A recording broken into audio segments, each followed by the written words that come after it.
There's always been a serious concern in the church about taking the Lord's Supper unworthily. And that concern is right. Paul himself warns that judgment can follow careless participation.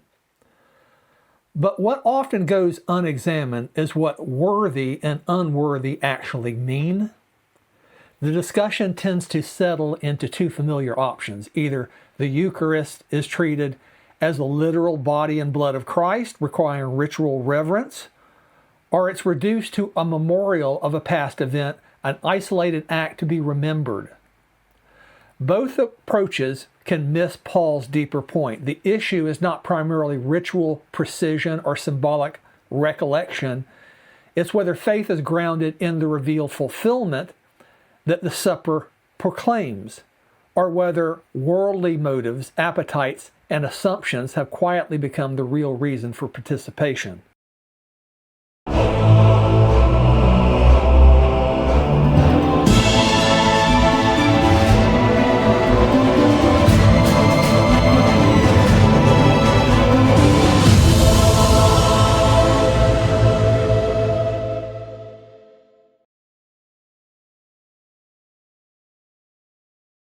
When Paul addresses the Lord's Supper in 1 Corinthians 11, he's not merely correcting ritual sloppiness. He's correcting a deeper confusion about why faith exists at all.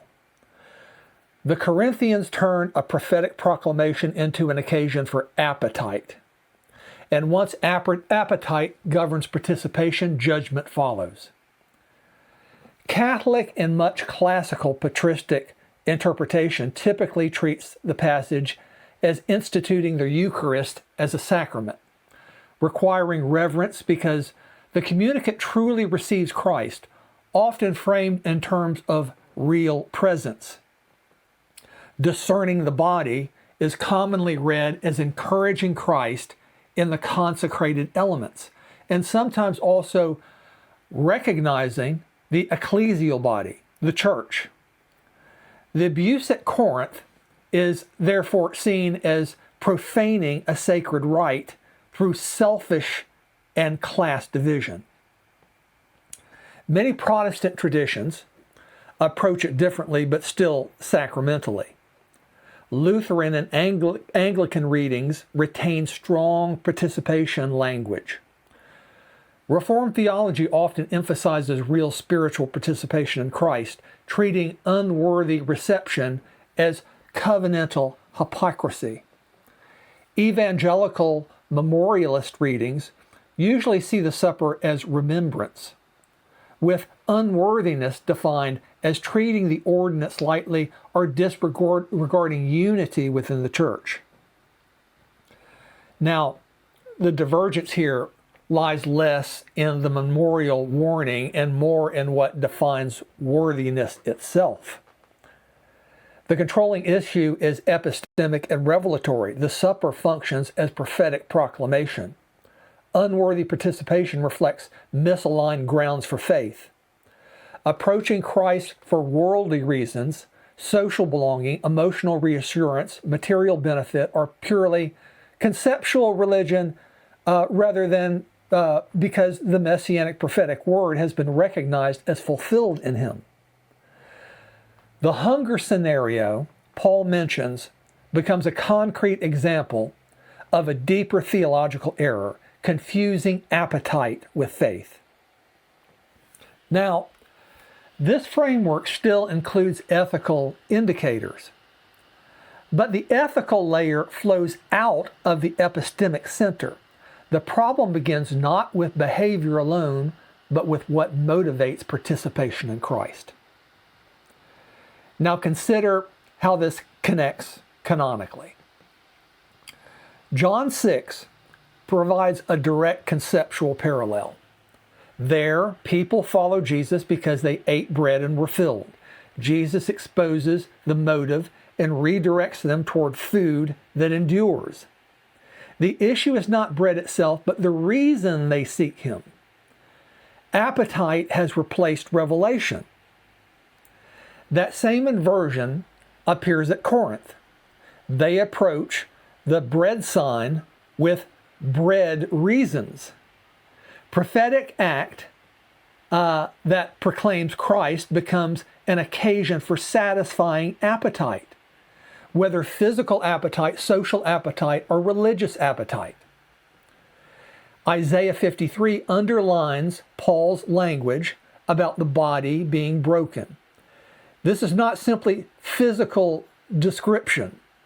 It is prophetic fulfillment language. The servant is crushed, bears sin, and is vindicated. When Paul speaks of remembrance, it is remembrance of fulfilled messianic prophecy, not mere historical recollection. Jeremiah 31 and the covenant blood imagery of Exodus 24 illuminate the cup language. The new covenant promised in the prophetic corpus has arrived through Christ's death. That is why Paul says participation proclaims the Lord's death until he comes. The supper is a continuing announcement that what God promised has happened.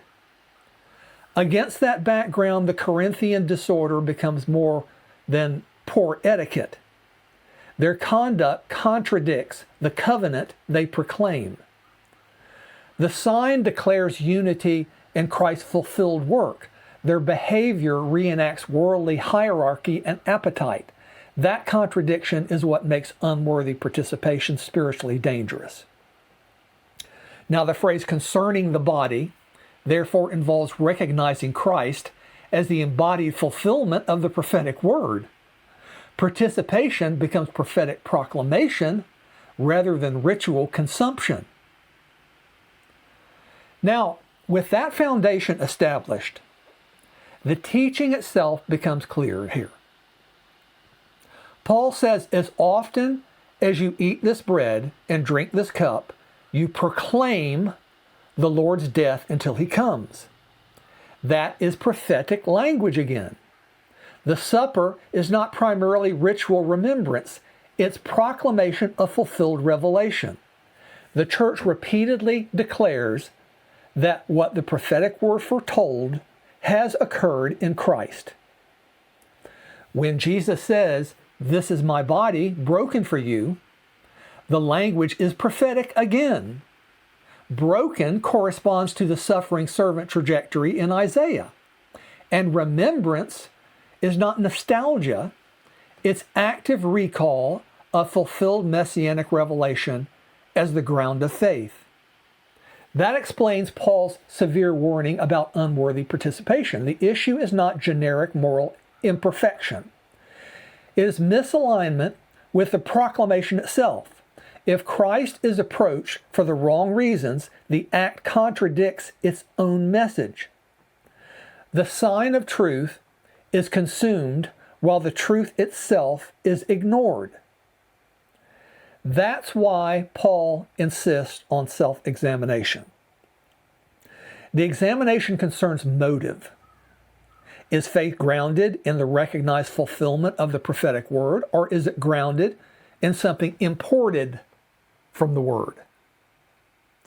Then Paul gives a very concrete example.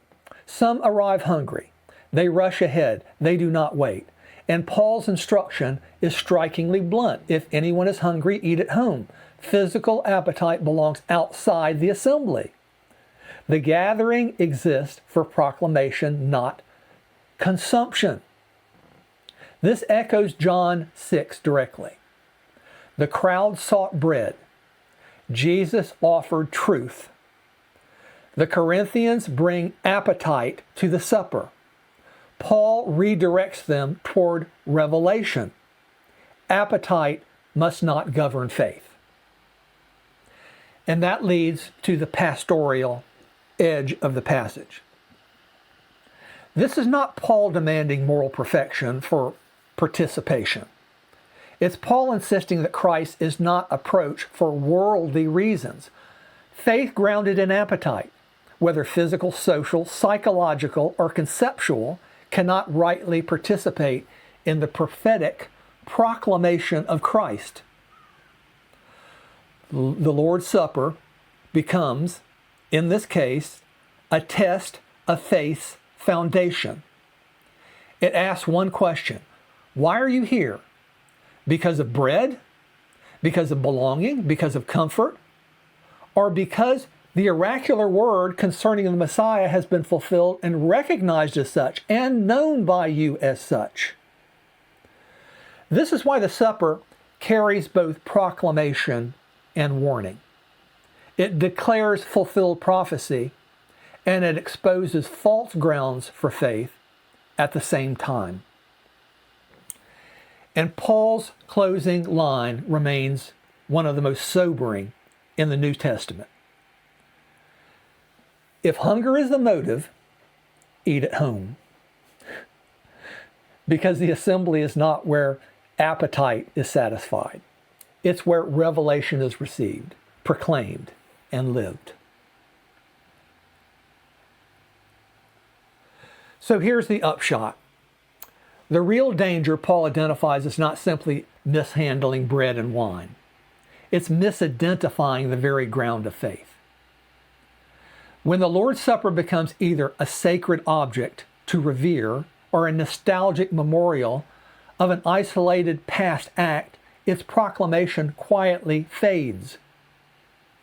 Worthiness is not moral perfection, and it is not solved by saying, I believe the Bible, or I believe in Jesus.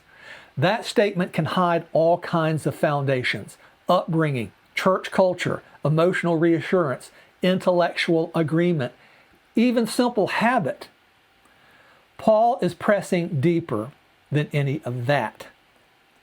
Recognizing Christ as the fulfillment of the prophetic scriptures is not something a person can just assume about themselves. The real question is, do you actually know it? Did your faith begin there? Is it still grounded there? Or did faith begin somewhere else? Crisis, community, tradition, personal need, with prophetic fulfillment added later as explanation. Because faith that begins somewhere else will almost inevitably bring appetite into the church. Appetite for belonging, certainty, identity, reassurance, and that is exactly the confusion Paul confronts at Corinth. That's why his connection sounds so stark. If the motive is hunger, eat at home. The assembly is not where appetite is satisfied. It is where proclamation happens. It is where the church aligns itself consciously and deliberately with what God said beforehand and what he has now brought to pass in Christ. And when that alignment is real, not assumed, the inherited, not merely stated, the Lord's Supper stops being an object or a symbol alone. It becomes what Paul calls it, a proclamation, a declaration that faith rests on fulfilled revelation, not on the shifting grounds of the world.